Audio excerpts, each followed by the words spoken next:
ساڵی 2024 ساڵی زۆرترین شەڕ و کوشتار. بە پێی راپۆرتی ڕێکخراوی داچاکانی شوێن و زانیاری ڕووداوەکانی شەڕی چەکداری، ژمارەی کوژراوەکانی ساڵی 2024 بەهۆی شەڕ و تێکەڵچوونەکان لە سەرانسەری جیهان گەیشتۆتە زیاتر لە 233,000 کەس. ئەو ژمارەیە لە قوربانیان ئاکامی ئەم شەڕانی خوارەوەن. هێرشی رووسیا بۆ سەر ئۆکراین، جێنۆسایدی ئیسرائیل لە غەزە، هێرشی ئیسرائیل بۆ سەر لوبنان، هێرشی دەوڵەتی تورکیە و هێزە بەکرێگیراوەکانی بۆ سەر سیستمی خۆبەڕێوەبەری باکوور و ڕۆژهەڵاتی سووریا، شەڕە ناوخۆییەکانی میانمار، سوودان، سۆماڵ، کۆنگۆ و شەڕەکانی ڕۆژاوای ئافریقا لەوانە مالی، بورکینا فاسۆ، نیجر و نیجەریە.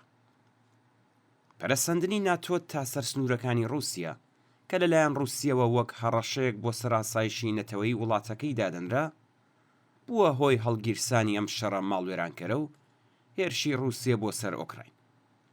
ئەلبەتە رووسیا دەیتوانی بە پشتبەستن بە بزوتنەوە جیهانیە دژە شەڕ و دژە فاشیستیەکان ڕێگری بکات لە پەیوەستبوونی دەوڵەتی ئۆکراین بە ناتۆوە، بەڵام نەیکردو لە بری ئەوە هێرشکردنە سەر ئەو وڵاتەی پێباشتر بوو لە پێناو بەرژەوەندی دەستڕێژی کارانەی خۆیدا.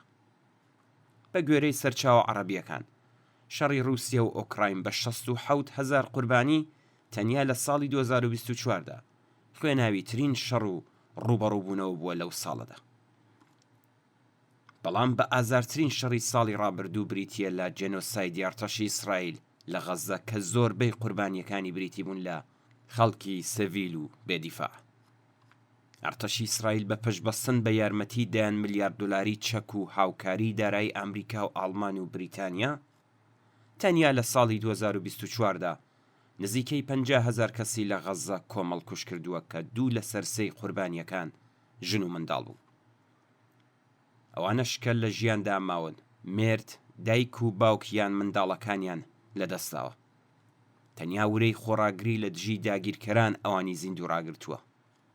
لەم نێوەندەدا پێویستە ئاماژە بەو ژنە قارەمانانە بکرێت کە لە بەرگی پەرستار و پزیشک و کارمەندانی دیکەی تەندروستیدا خزمەتیان بە خەڵکێ کردووە کە دەوڵەتی ئیسرائیل بەو پەڕی وەحشیگەریەوە بە بردومان و ڕێگریکردن لە دەسڕاگەیشتن بە ئاوی پاک و خۆراک و دەرمان و سەرپەنا گەیاندونیە لێواری مەرگ و لە ناوچوون.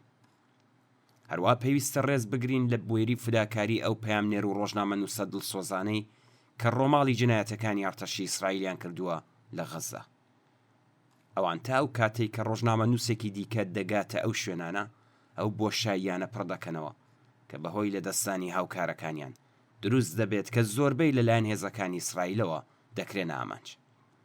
تا ئێستا هەموو ئەو میدیا سەرەکیە بورژوازیانی کە لەلایەن ملیاردێرەکانەوە خاوەندارەتی دەکرێن بە سانسۆرکردنی جێنۆسایدی دەوڵەتی ئیسرائیل و خۆڕاگری قارەمانانەی ژنان سەرجەم جنایەتەکانی ئیسرائیلیان لە دژی دانیشتوانی مەدەنی غەزە لە ژێرناوی شەڕ لەگەڵ حەماس چەواشە و پاساو کردووە.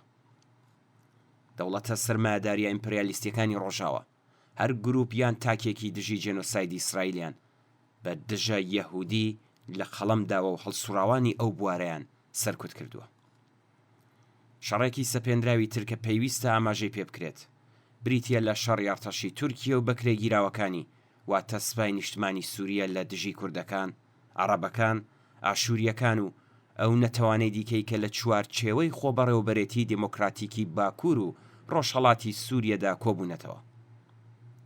هێرشە بەردەوامەکانی ئەرتەشی تورکیە ژێرخان و سەرچاوەکانی ژیانی خەڵکیە و ناوچەیە، لەوانە وێستگەکانی کارەبا، سەرچاوە ئاویەکان، نەخۆشخانەکان و قوتابخانەکان دەکەنە ئامانج.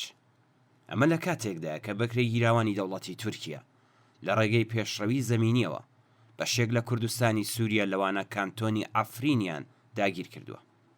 هەر ئێستا لە دەوروبەری شاری کۆبانی و بەنداوی تەشرین شەڕ و تێک هەڵچوون بەردەوامە و هێزە جەنگاوەرە جەماوەریەکانی سووریای دموکراتیک تا ئێستا هێرشە قورسە زەمینی و ئاسمانیەکانی ئەرتەشی تورکیە و هێزە بەکرێگیراوەکانیان بە مەبەستی داگیرکردنی شاری کۆبانی و بەنداوی تەشرین لەگەڵ شکست و ناکامی بەرەوڕوو کردوێتەوە.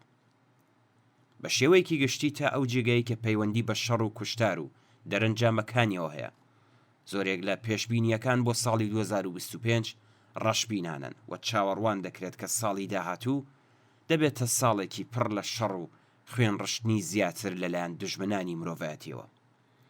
بەڵام بە لە بەرچاوگرتنی قوڵبوونەوەی قەیرانی پێکهاتەیی سەرمایه‌داری و تووڕەیی و بێزاریەکی ملیۆنی لە دژی ئەگەری گۆڕانکاری شۆڕشگێڕانە لە هەندێک ناوچەی وەک ئێران لە ئارادایە.